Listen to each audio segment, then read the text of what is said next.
You're listening to a Listen Frederick podcast.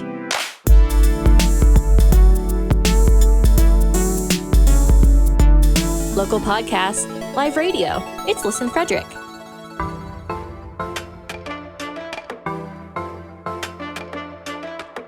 And now, your hosts of Steeples and Peoples podcast to tell you about all things Frederick County, Maryland. Here's Mark and Terry Meriday. The foundation of our world is rocks and water, right? Maybe some land thrown in there, but that's basically the foundation. They come in many different sizes, those rocks, many different shapes, colors, and even textures. On the Steeples and Peoples podcast this week, we spoke with Richard Bailey, longtime owner of Earthly Elements.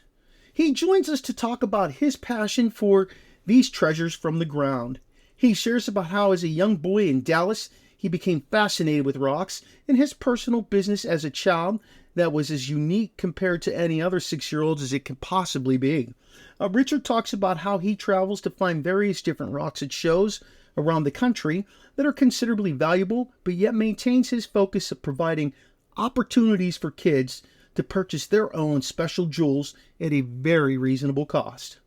A Renaissance man himself, Richard shares with us about how he has parlayed his rocking world at the yearly Renaissance Festival. Welcome everyone to this episode of the Steeples and Peoples podcast. We're ready to rock today, but you know, the place I'm at today makes me think of when my son was little. We used to go pick him up at his childcare place, and we had this CD, just shows you how old, but this CD of songs on it, and he had one particular song he always liked when we played it, and he would bounce around in his seat and sing along with it. It was I Collect Rocks. Oh, yeah. I Collect Rocks, yeah. Hey, Terry, I Collect Rocks. Let's talk about that. Let's talk about rocks and lots of other things here. We're here with Richard Bailey, owner of Earthly Elements, and we're right downtown in a great location at 33 North Market Street. And Earthly Elements is much more than a rock shop, so we're going to learn all about that today. So, Richard, thanks for joining us. Well, thanks for having me. Okay, a little about you. Before Earthly Elements, or Pre-rock just, shop. you know, Yeah. yeah, we call it the rock shop. Were you always a rocker? I was always It a is. rocker. Yeah. Well, Earthly. it began at age 6. Right. Anyway, I grew Wow. up in Dallas, Texas, and Nice. it began on our family vacations in the mountains of New Mexico. When I first got interested in the rocks, was in Taos, New Mexico, in Taos Ski Valley. My aunt and uncle had a cabin up there, and at age 5, I was first up there in 1963 and began collecting rocks behind our cabin in the old gold, silver, and copper mines. And so I came back that summer and sold rocks on a card table at age 6 in front of my house in Dallas. Entrepreneur. I think most kids sell lemonade. I sold rock. Yeah, nice. So it started early, and went to college, became a geologist in college, and was in oil and gas exploration right out of college. First downturn in the oil business, went to the IT world for 20 years, and did a lot of different things. Was a boat captain in Annapolis for 5 years. Ooh, that sounds fun. Lived aboard my sailboat and drove tour boats and dinner boats and sailing schooners for 5 years. And so I've done a lot of different things. I was also a project manager rebuilding an island out in Chesapeake Bay, Poplar Island. And then had a break in work and looking for the corporate job. And my wife said, well, why don't you open a rock shop? And so in 2006, the business was born, and here we are 17 years later, and we're still rocking. So, remind me, you were somewhere else before you were at this location, though. Yes, the first 3 years was at 121 North Market. Yeah. Oh, okay, so you were Yeah. at work. Right across from Brewer's Alley. Yeah. At that time. I remember. Well, Years. I'm sorry. We've always known you here, I think. We've No, only I been here remember when 20 he was years there. When they were younger. All right. Yeah, I remember When our when he kids was were there. little. I mean, our Right, kids have Kelly. always, like, even when we're Yeah, downtown that's now, we have certain Right, places we right. go, and the rock shop is always one of our stops. Yeah. Right, right. And now we can get truffles too. We can get chocolate and we can get a coffee and we can get the rock shop like in 5 buildings. Put everything in apart, one right? bag and take it home. Right. So this space is much larger than Yeah. It's about twice the size. Wow. And so we've been here for 14 years. Wow. In this space. So it's worked out very well. Man, I'll tell you, time flies, doesn't it? It does. It does. It's been a lot of fun. What brought you to Maryland, though? What brought you to Frederick, Maryland, particularly? What brought me to Maryland, I decided I left the corporate world in 95 and decided I wanted to do something vastly different. And moved up here on a big cruising sailboat in Annapolis. And lived aboard and drove boats for 5 years. I wanted to do something vastly different, get out of the corporate world. And then, so I was in Annapolis. I met my wife in 99, Jessica, and we got married in 2000. And we were in Annapolis until 2005, had a son in 2004.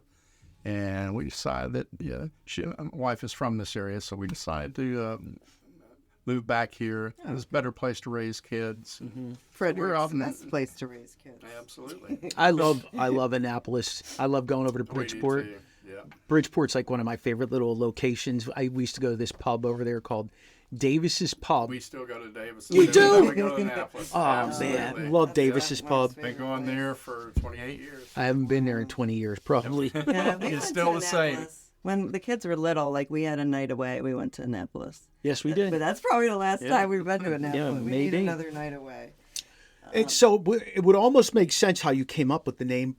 Do you want to share that, though? Sure. Actually, my wife came up with the name. I originally had it Bailey's Rocks and Minerals, but one night she was thinking and said, we wanted to connect that everything's from the earth, rocks from the earth, and elements make up these rocks and minerals. So I sell minerals in here. It's made up of elements. So Earthly Elements was just kind of a catchy name, and she said it, and I said, that's it.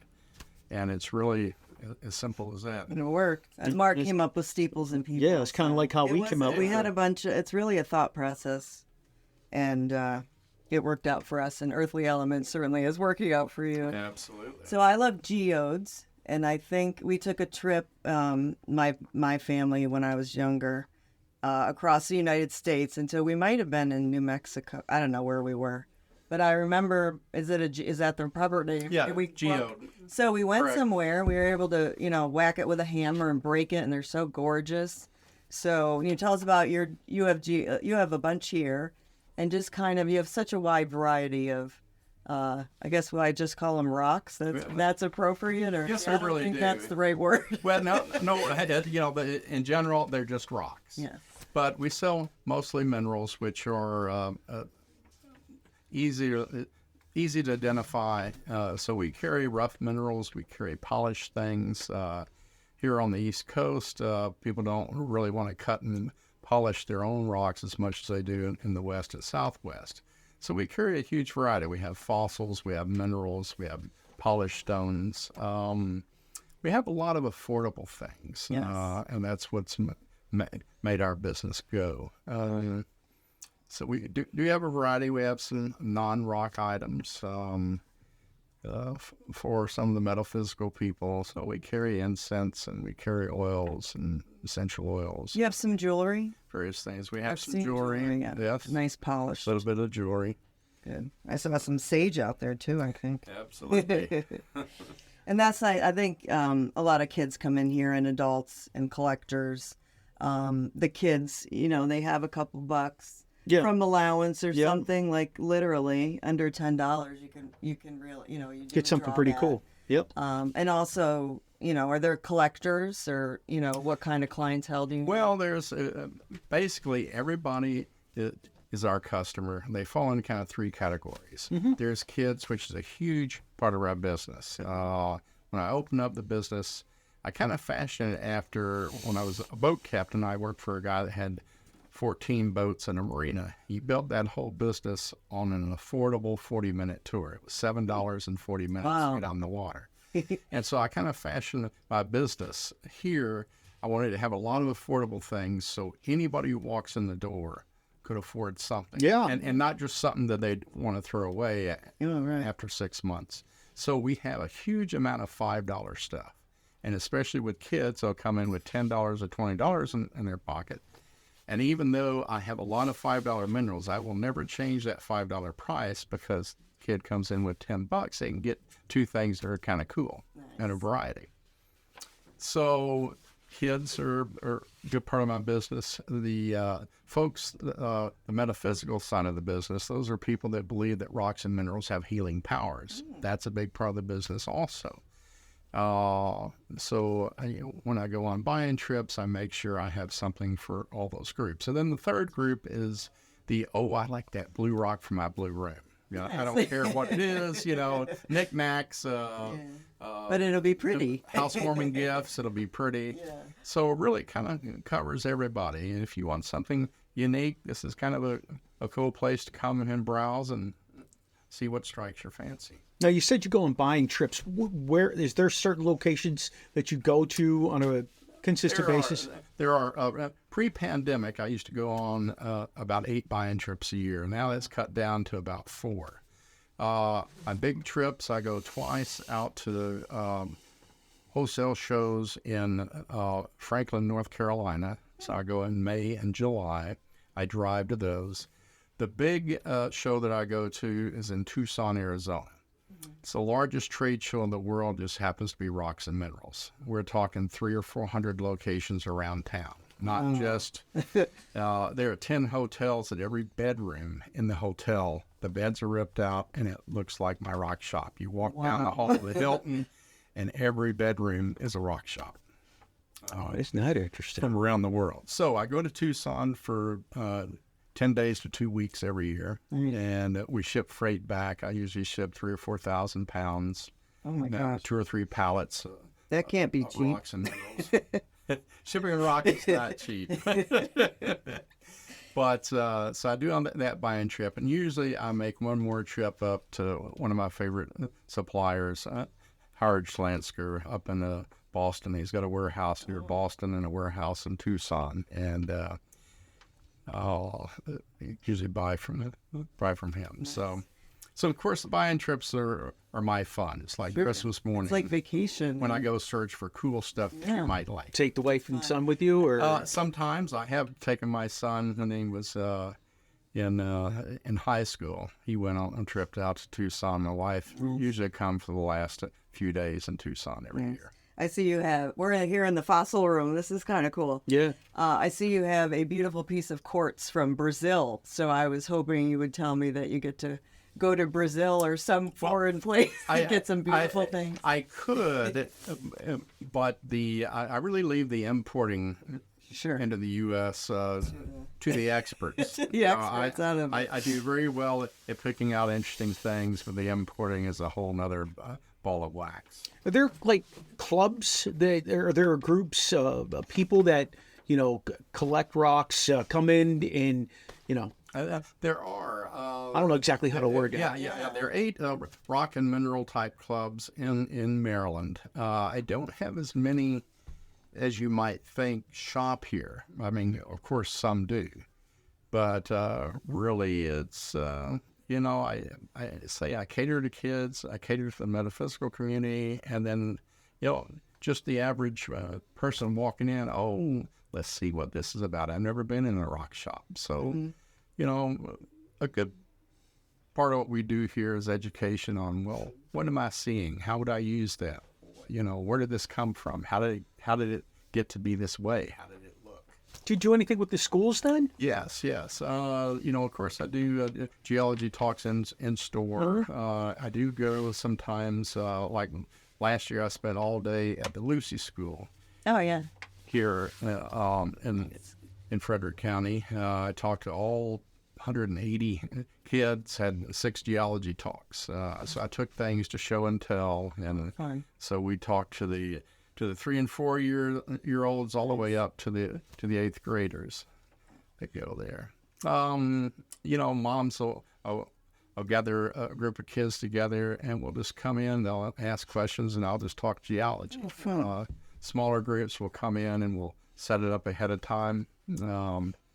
Talk to all kinds of groups. You ever go on a dig?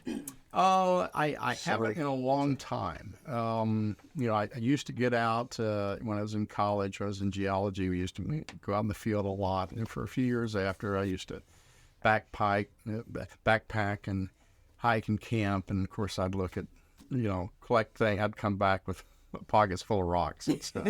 I still pick up rocks at the beach and when I'm out and about. That's it. Our son does that. He'll come home with a. I always have if we go to the beach, I'll have shells, and then He'll find a bunch of stuff, come up, give it to us, go back. Cool rock. Yeah, I said I collected my first rocks in Taos, New Mexico. I still have those up front in a box. And a week and a half ago, I went back to the very same place I collected rocks 60 years ago in 1963 and picked up some of the same malachite and azurite and brought them home. How exciting that is.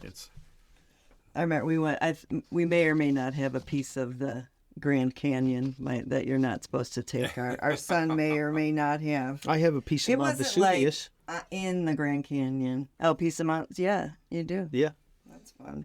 Well, I was thinking with your geology talks for education, somebody like Girl Scouts, Boy Scouts, that kind of club too would be. Yes. I wanted their badge on that. Absolutely have done Probably that. some kind of badge. Let's say I'm looking for something and you don't have it here. Can you track it down for me? Bring it in? I usually can. Yes. I usually go with a shopping list on every buying trip and try to find it. The big challenge is that it's there, but trying to find it is the biggest challenge because there's so much I usually go with a shopping list. I find about 50% of what I'm looking for, but I find all these other wonderful things that I hadn't even dreamed of, and that our patrons have never dreamed of. So it's always a changing variety. I mean, I keep bringing new things in every day. I built a warehouse at my house and process minerals there and bring them to the shop. That's fun. What's your biggest seller? Do you have a certain type? To be honest, $5 items, because we sell huge volume of them. Everybody can afford it. The $5 items, and we sell a lot of tubbled stones that are $3 and $5. A couple things that are in the $5 items, like what kind of little minerals like pyrite and chalcopyrite and little quartz crystals, just little cool things. We have pendants for $5. We have little carved hearts, little carved angels. I have one of the carved little hearts. gemstone marbles. So when I go on a buying trip, my goal is to find a huge amount of things that I can sell for $5. Nice. I have the same philosophy. I used to sell sports cards, sports stuff. This was a long time ago, but I had the same philosophy as you. Just keep everything reasonable for kids to come in and be able to buy. It wasn't about getting super rich or something. It was about having some fun and enjoying what you do and, giving kids an opportunity. So I understand 100% where you're coming from. I mean, absolutely. It would be great to sell fine minerals all day long, but the $500, I do have $500 minerals and $10,000 geodes and crystals and stuff, but it takes a long time to cultivate that type of clientele. Now, every now and then, one of those sells, and that's very nice. But our bread and butter is $20 and under to the shop. That's what really makes this business go.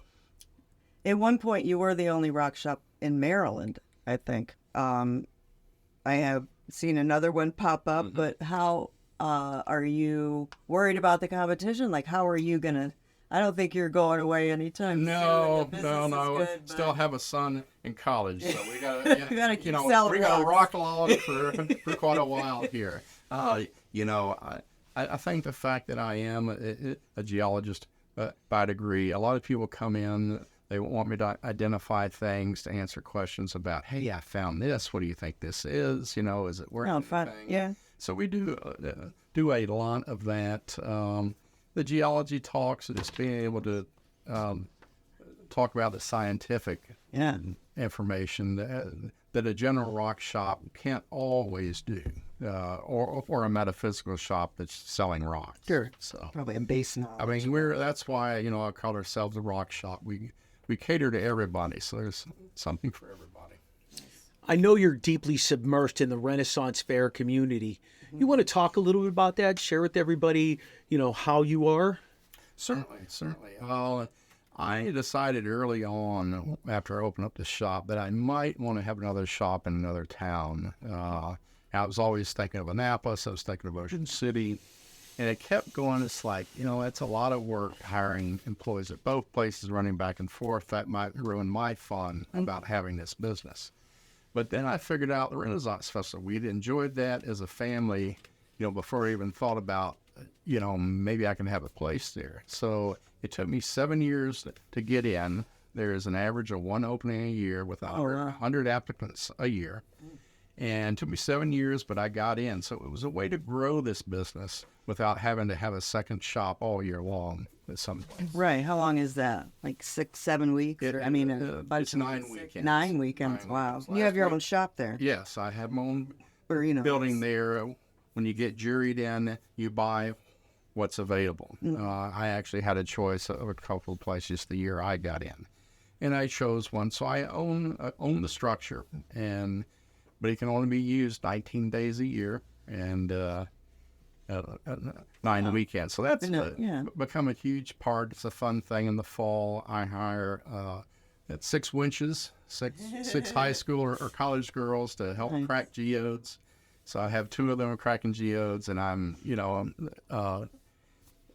answering questions and selling the rest of what we bring. So we bring a subset of what we have in the shop in Frederick to the Renaissance Fair, and it's really a great place. The camaraderie among the merchants and the actors and the people selling things as they walk by. It's a fun atmosphere. Down in Crownsville, right? It's in Crownsville. Yeah. Our youngest daughter went this year. We went. We used to go, all the time. It's a fun place. So it's about 25% of our gross for the year. Wow. Very important. Holy I was thinking it was your That's good wild. piece. Yeah. Do you dress up? Oh yes, Yeah. I've seen your pictures what's of not to like about dressing up. We get to dress up funny. We get to talk funny. It's just it's a great atmosphere. Huzzah! Everybody's happy. Absolutely. Well, Christmas is coming up. Do you have coal for the stockings? I actually do. so now we know. We sell some every year. People will come in at the last minute on Christmas Eve. You have coal. I want to sure have fun do. with this, so Yeah. I sure do. So thinking yeah, I'd give a boost I for need to that. pull that bag of coal out and make it ready. There you go.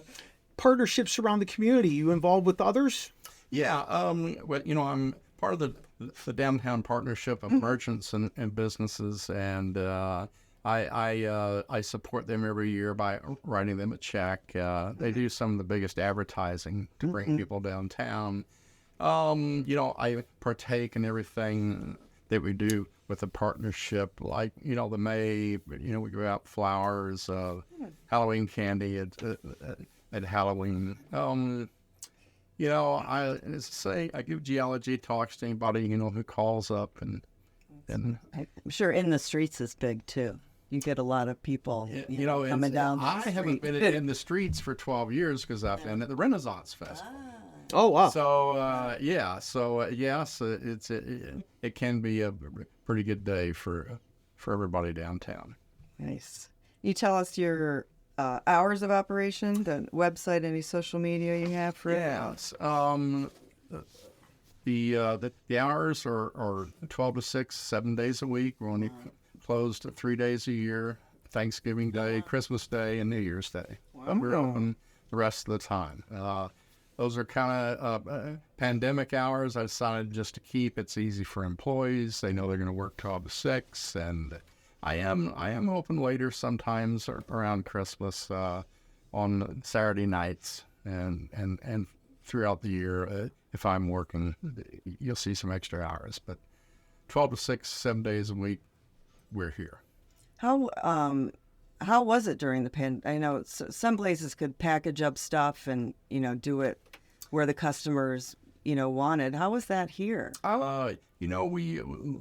We had to close for 2 months. Okay. It was iffy on either side of those 2 months, but we actually did very well that year. We made it all up, so it was an average year for us, and in 2020. And so, we got through it. Everything's back up and running smoothly now. We put that behind us. Well, the website is earthlyrocks.com as well. Yes. And you good? Any more questions? We can find him on Facebook. Where do we find you on Facebook? Yeah. Earthly Elements. Yes. More than a rock Yeah, shop. yeah. How about that? Yeah. I've been Just there. I search like for it. Earthly Elements, and you'll find us there. Yes, definitely. Well, thank you, Richard. It was great meeting you and learning a lot more. It was good digging into what you got going on here. Thanks. Thanks for your time. Well, thank you very much, and enjoyed talking with everybody. Richard's a pretty solid guy, wouldn't you admit? I mean, there's no rocking the boat one direction or the other. Okay, I'll stop. Hey, their website is earthlyrocks.com, and their address is 33 North Market Street in Frederick, Maryland, 21701. Their phone is 301-631-5511, and his email, rb4@comcast.net. You can also find Earthly Elements on Facebook at Earthly Elements, More Than a Rock Shop. Their hours of operation, they're open daily, everybody, from 12 to 6. Follow and connect with us here on the Steeples and Peoples podcast by checking out our website, steeplesandpeoples.com. Go to Fox Tree Designs and click on Shop. And when the menu drops down, we need you to go ahead and click on Steeples and Peoples podcast, and you can shop in our store now and get some really cool Steeples and Peoples product. During our conversation on Twitter, reach out to us on Snapchat. Both of those are Steeples Peoples. You can like our Facebook page at Steeples & Peoples. You can also follow us on Instagram, watch our TikToks, and check out some of our episodes. And those are all Steeples and Peoples. Feel free to let us know if you have any comments or questions or suggestions for future guests by emailing us at steeplesandpeoples@gmail.com. Big shout out to Steve Medley for doing our voice intro and outro. Don't forget to like, subscribe, and follow us to find out what's going on in all things Frederick County, Maryland, and Steeples and Peoples. Live radio, local podcasts, the Frederick Podcast Network at listenfrederick.com.